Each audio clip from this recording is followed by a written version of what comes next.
China, one of the world's oldest countries scarred by hundreds of years of war. From the Battle of Bang Quan to the Sino-Vietnamese War, only one of these conflicts would lead to an international ripple that would change the world forever. The Chinese Civil War, the disunity of China.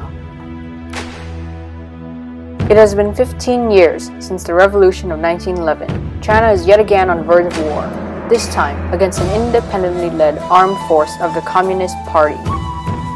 Just months later, after the Shanghai Massacre of 1927, the Chinese embark on a 15-year war known as the Chinese Civil War that would end up causing an international ripple of dispute and ultimately disuniting the Chinese people.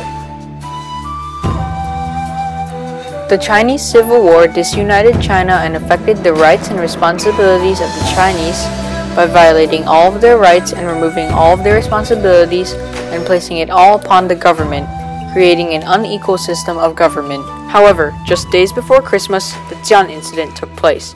It was during this incident that the nationalist Major General Chiang Kaishek was seized by two of his own generals, Chang Sui-liang and Yang Hu-cheng, when he personally went to them to monitor their suppression against the communist force. With World War II just on the horizon, they demanded that Chiang Kai-shek accept proposals of cessation of the Chinese Civil War, the reorganization of the nationalist government, and organization of a second Communist Nationalist United Front against the Japanese who had just invaded northern China. 后来就是开始因为日本人战争，就引起了共产党和国民党嘛。当时来说，大家都是反对日本侵略，所以有一段时间共产党和国民党还是合作了，合作起来打日本。He accepted and was released on Christmas Day of 1936.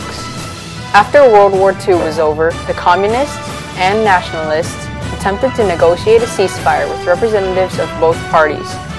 American George C. Marshall arrived in China to participate in the negotiations. The terms of ceasefire were to include a coalition or shared government between the Communists and Nationalists. However, neither side were willing to compromise on certain fundamental issues or relinquish the territories they had seized after Japanese surrender. As part of the negotiations, the Nationalists demilitarized 1.5 million troops. The desperate soldiers soon after joined communist forces, not wanting to integrate themselves into civilian life. It was through the education from these well-trained, experienced soldiers that the inexperienced communist peasant soldiers learned to use military hardware and recover large amounts of Japanese weaponry that had been stockpiled in secret areas all over the rural areas of Manchuria. During this period, the Communists also demilitarized about 1 million troops. However, these troops were deemed unreliable and were often persecuted and killed by fellow comrades. The Communists also used the ceasefire period to train more peasants who had joined the army during the war against Japan. Finally, on June 26, 1946, the truce between the two parties broke down and China resumed fighting the full-scale civil war that had begun before World War II. After communist victory seemed inevitable, Chiang Kai-shek and approximately 2 million nationalists fled to Taiwan in 1949 while Mao Zedong's Communist Party celebrated their victory after various isolated nationalist parts of China fell. The death toll was massive, with some sources stating up to 7 million casualties. The war's effect was more than just lives. Even families were literally torn apart. 因为我爸爸妈妈那个时候是为国民党做事的，那肯定他不能，就是一旦国民党军队打败以后，他也跟着国民党撤退到台湾去。我们全家走了，就留下我一个人。因为那个时候我的老奶奶，她年龄太大了，她不愿意长途疲劳逃难。 他作为老人，他不愿意走，他就把我陪着他2个人，其他的全家全都到台湾去。On October 1st, 1949, Mao Zedong established the People's Republic of China, a nation reborn as a socialist state based on the Soviet Union. 人民共和国，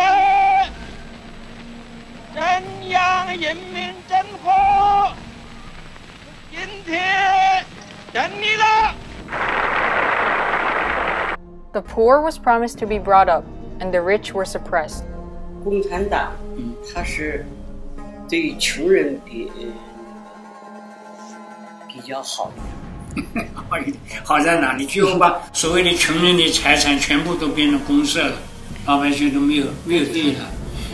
The country also promised many rights including equal rights for women, reduction of rent, redistribution of land, new heavy industry, and an abundance of food for everybody. In addition, they were promised many freedoms including freedom of speech, press, assembly, religion, thought, association, procession, demonstration, correspondence, person, domicile, criticize, education, and moving from one place to another. 他是不信，他是无神论，不相信不任何能烧香宗教，拜佛，不可不以。相信上帝，不相信也不相信个人自由。 The working class were to be the leaders of a new democratic dictatorship, and the peasants were to have a greater say in government.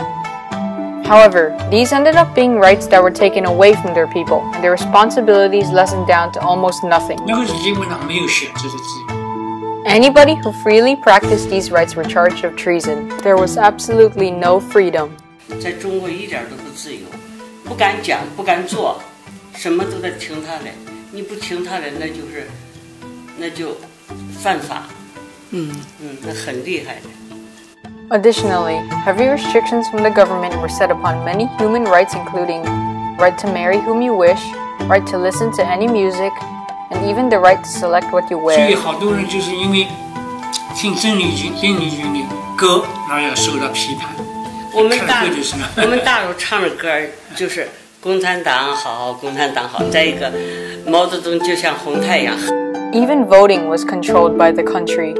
Because the government was set up as a democratic dictatorship, citizens were allowed to vote but only had one choice. Everything was controlled by the state. Ownership meant nothing. The government took all ownership and property away from the people.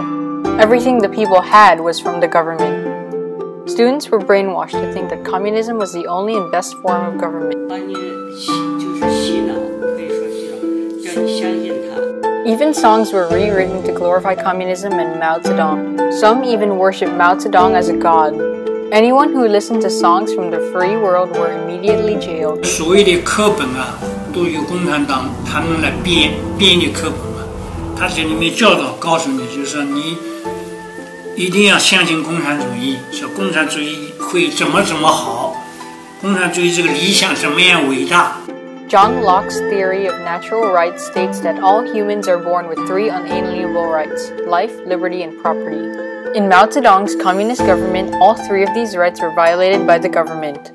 它就是它有一个比较大的国家机器嘛，从中央到省到市啊，到每一个工厂，到每一个农村里头，它都有一套政权。这个政权里面，到时有警察，有就我们大陆说的有公安，有党的组织，是形成一个非常大的一个国家机器。这个机器是在监督每一个人，也可以说它在管每个人。 By eliminating the Chinese people's rights, they also affected the responsibilities of the people. When the citizens' property was taken away and redistributed by the state, they felt that anything they did no longer was for themselves and that they owned nothing. Because of this, the Chinese felt that they had no responsibility and that the government had all the responsibility for them. It also made them lose their purpose of work. Eventually, after years of hardship and little improvement, the Chinese government began to take steps of reform to better improve the state of the country by giving back the rights of the people little by little. In 1978, 2 years after the death of Mao Zedong, China started the household responsibility system, which gave some farmers ownership of their product for the first time. Other reforms also expanded opportunities for ownership in urban services and greater independence to enterprise managers. These reforms, combined with new international policies, have made China the fastest growing economy in the world. This shifted the power of China by allowing the people to be responsible for their own decisions and property more than they had in the past, where power and responsibility was circulated around the government only. But if China, who is still far from this goal, continues to take steps toward democracy, where citizens are given full right of life and liberty with freedom of speech, press, and religion, China and Taiwan may someday possibly reunite, fulfilling the dream of most Chinese. So, as a global citizen, it is our responsibility to stand against injustice, promote basic human rights, and be an advocate for the freedom of all countries.